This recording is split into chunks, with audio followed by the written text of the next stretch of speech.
Gaza city में बड़ा हमला। हमास ने तकरीबन 13 इजरायली सिपाहियों को मार डाला, 4 को यरगमाल बनाने की भी खबरें। इसके साथ साथ अमेरिका ने फलस्तीनी ऑफिशियल्स को यूएन जनरल असेंबली, जो कुछ दिनों के अंदर अगले माह मुनक्किद की जाएगी, उसके वीजा देने से इनकार कर दिया। और तुर्की ने इजराइल के साथ तिजारत एक तरफ बंद करने का ऐलान दोबारा किया, लेकिन इसकी हकीकत क्या है, इन सब पे बात करेंगे। मगर पहले लेट अली शो यू के इस एपिसोड में आप सबको खुशामदीद। To like, subscribe and share this content. बात शुरू करते हैं जो खबरें आ रही हैं गाजा सिटी से, जहां पे इजरायली ऑफेंसिव एक बार फिर जारी है।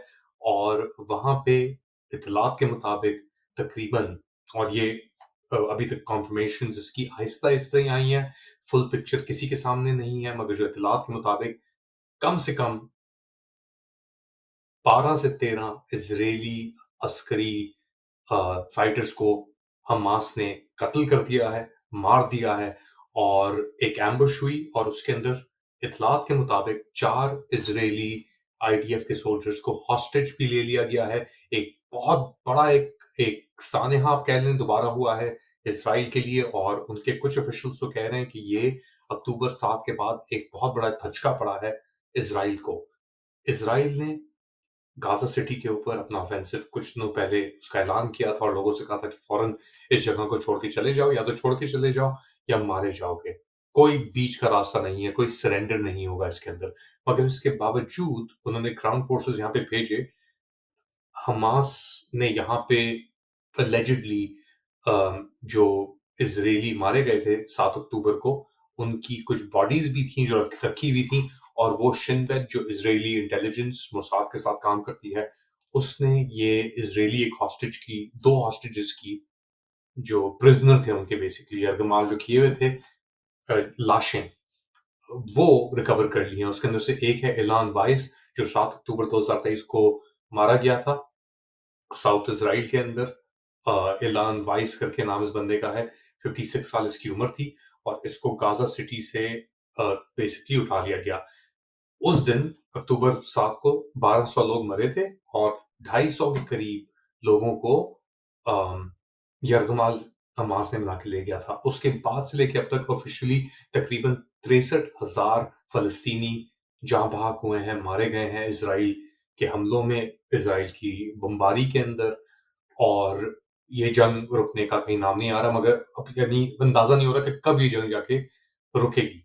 लेकिन एक बात वाज़ेह है कि ये जो अभी अटैक हुआ है गाज़ा सिटी के अंदर, अगर ये वज़ाहत हो जाती है तो एक और बड़ा धचका होगा इसराइल को। प्रेशर वैसे ही बहुत बढ़ रहा है और नेतन्याहू ये जंग रोकना नहीं चाहता। 75 साल उसकी उम्र है। तबीयत उसकी इतनी कोई अच्छी नहीं है। करप्शन के केसेस उसके ऊपर बहुत ज़्यादा हैं। और एक तरफ उसने इजरायली पॉलिटिक्स को, सियासत को यरगमाल बनाया हुआ है। दूसरी तरफ अमेरिकन फॉरेन पॉलिसी बिल्कुल झुक चुकी है इसराइल के लिए। और इसी सिलसिले में अमेरिकी हुकूमत डोनाल्ड ट्रंप की, उसने जो अभी यूएन जनरल असेंबली के का सेशन होने वाला है, जहां पे फ्रांस, कनाडा, ब्रिटानिया, ऑस्ट्रेलिया और दीगर और ममालिक फलस्तीनी रियासत को तस्लीम करेंगे, कबूल करेंगे एक पैलेस्टीनियन स्टेट को। उस सिलसिले में अमेरिका ने जो वीजे इशू करने थे, यूनाइटेड नेशंस अक़वाम मुत्तहिदा ने जो रिक्वेस्ट डाली थी कि ये फलस्तीनी ऑफिशियल हैं, 80 लोग तकरीबन हैं जिनको आप वीजा दें।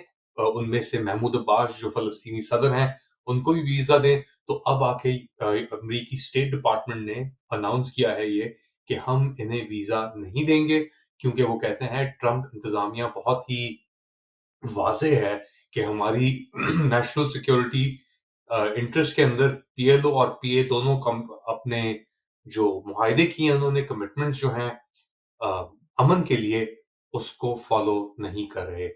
अब खुला ये तनाव एक तरीके से, एक तरफ वो इसराइल को सपोर्ट कर रहा है अमेरिका, ट्रंप एडमिनिस्ट्रेशन, और दूसरी जानिब वो कोशिश कर रहे हैं कि जितना भी ये डीलेजिटिमाइज करा सकें फलस्तीनियों को, वो करा दें। मगर क्या ये मुमकिन होगा? मुमकिन हो सकता है। अमेरिका बिल्कुल आइसोलेट होकर रह गया है इस मौजू के ऊपर स्पेशली ऑब्वियसली ट्रेड टॉक्स और इन सब चीजों और ट्रम्प का जो रवैया रहा है, बदतमीजी, धमकियां, धड़ल्ले, उसने अमेरिकन पोजीशन को आइसोलेट कर दिया है सिवाय इजराइल के। पूरी दुनिया अमेरिका के एक ऑलमोस्ट खिलाफ तो नहीं कहेंगे मगर दूसरी तरफ अपने आप को पाती है। और इजराइल ने उससे ज्यादा एक प्रेशर डाल दिया है अमेरिका के ऊपर कि वो अब अपनी बात मनवा के ही रहेगा। हर चीज के ऊपर ट्रंप एडमिनिस्ट्रेशन इजराइल की बात मान रही है। ये तो हो गई बात अक़वाम मुत्तहिदा को लेकर। अमेरिका ने जो वीजे देने से इनकार कर दिया है फलस्तीनियों को, ऑब्वियसली इस बात को भी मद्देनजर रखते हुए कि बहुत सारी रियासतें फलस्तीनी रियासत को तस्लीम करने जा रही हैं, जिसके खिलाफ है अमेरिका इसराइल के साथ ऑब्वियसली।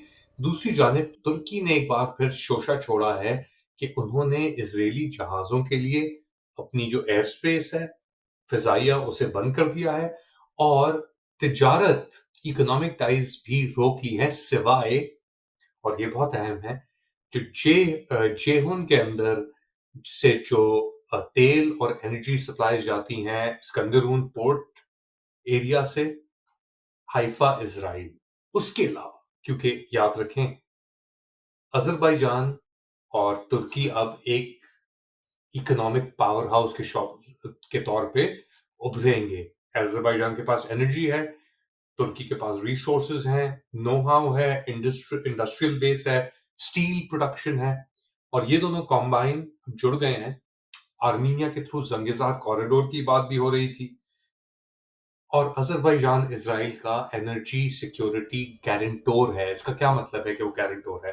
कि उसने गारंटी दी हुई है इजराइल को कि हम आपकी एनर्जी सिक्योरिटी को बरकरार रखेंगे अगर आप हमारी मदद और हिमायत और हमें अपनी टेक्नोलॉजी और नो हाउ हमें देंगे, जो इजराइल ने दी, जो इस्तेमाल भी किया अजरबैजान ने काराबाग में आर्मीनिया के खिलाफ। तो तुर्की बातें बहुत करता है मगर उसकी स्ट्रेटेजिक इंटरेस्ट अब ये है कि वो नेटो के बलबूते पे अपना इन्फ्लुएंस अजरबैजान में, कैस्पियन में, कॉकेसस में, तुर्कमेनिस्तान, उज्बेकिस्तान में बढ़ाए।